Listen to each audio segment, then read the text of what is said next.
Il carnevale degli animali. Il leone, zampa imponente, passo pesante, fiera criniera, colore del grano. Sguardo imperioso, piglio importante di tutti quanti, supremo sovrano.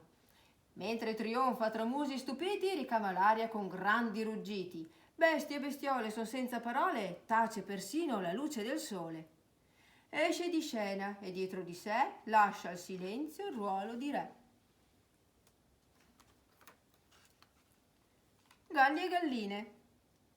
Coi colli tesi, un po' titubanti, le cocche e i galli si sporgono avanti. Tentenna il becco, la coda balbetta, con l'occhio dritto zampettano in fretta.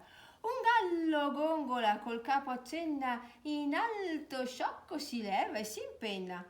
Ma le galline, più timide e attente, scappano un suono che lui neanche sente. Le tartarughe.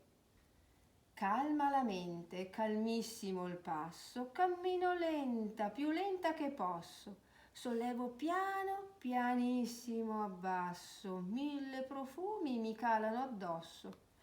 Come un pensiero profondo e remoto, rimango immobile qualche minuto. Ascolto il tempo viaggiare nel vuoto e colmo il silenzio col mio canto muto. L'elefante. Una nuvola in cielo, ora ce n'è tante, il vento li avvicina e fanno un elefante. Si muove lentamente, morbido e leggero, non pesa quasi niente, è fatto di pensiero. Nel cielo resta a galla, il vento spinge e pigia e l'elefante alza la proboscide grigia. Insiste ancora il vento a correre nel blu e l'elefante in cielo adesso non c'è più. Canguri.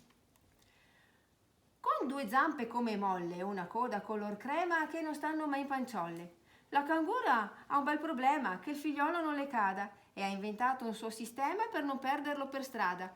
Una tasca per bebè, così adesso ovunque vada può portarlo via con sé. Caldo, comodo, al sicuro, viaggia il piccolo canguro.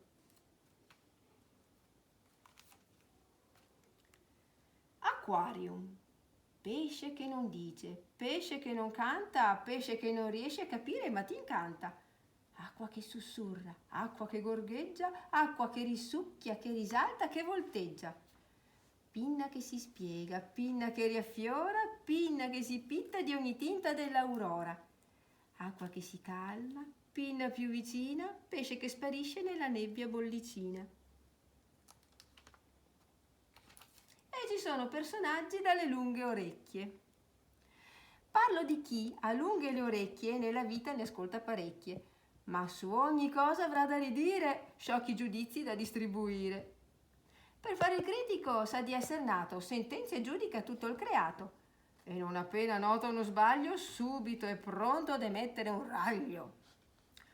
Ride di tutti con molto sussiego, mentre lui stesso si sente perfetto. Dice io, non so se mi spiego, io sono solo degno di avere rispetto. Poche parole a chi bene intende, coda di paglia al fuoco si accende.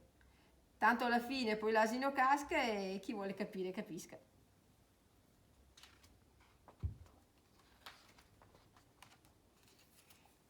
Pianisti. Eleganti con gran gala fanno ingresso nella sala, scarpe scure di vernice, impeccabili camicie. Mani svelte come ali, sali e scendi e sali, con costanza magistrale ripercorrono le scale. Ma saranno pianisti veri con quel passo da pagliaccio?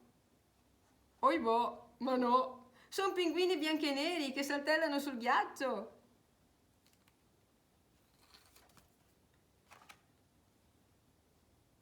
Presto, presto, tutti in fila, tutti pronti al gran finale. Siamo 100 e 100.000 nel corteo del carnevale. La corona sulla testa apre l'opera al leone e lo segue tutta in festa un'allegra confusione. C'è chi balla, c'è chi canta, chi si lancia in un assolo, chi parlotta, chi si vanta, chi rincorre gli altri in volo. Ma se guardi nella festa, vedi muse o vedi facce? Non ti sembra che ogni bestia di un umano porti tracce? Scegli in mezzo agli animali chi somiglia a te di più e tra pelo, piume e ali al corteo vieni anche tu!